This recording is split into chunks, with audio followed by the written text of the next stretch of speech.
นี่มาแล้วฮะแต่มันจะใช้เท้าควายพายเจ้าเล่นเขาป้าบอกคอย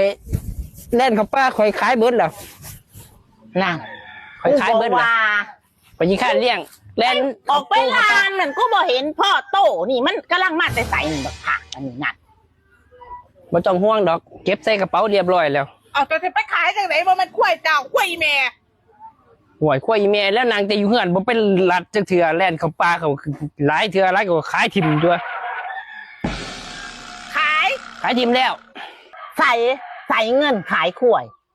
เอาฮะขวยคอยเนาะคอยก็ขายเอาเจ้าของตีเอาเงินนั่นแหมเงินอยู่ใส่เงินขายขวยนั่นแหมไปขายเด็กขายเอาตัวเนาะอันมึงเมาถูกอยู่บ่นั่นแหมขวยกู้ใด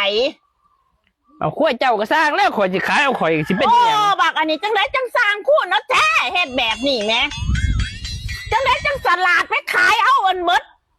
เงินก็บ่เอามาให้หอดกู้แม่นางมึงแต่กูเฮ็ดจังไดก็บักผ่าเฮ้ยเดี๋ยวจะได้กระสร้างแล้วขวยเนาะคอยเลี้ยงเมื่อยคอยก็ขายเอาตีเป็นบ้าบ่บักสาบชัวมึงเอ้ยเฮ็ดจังสี่ก็มีเนาะ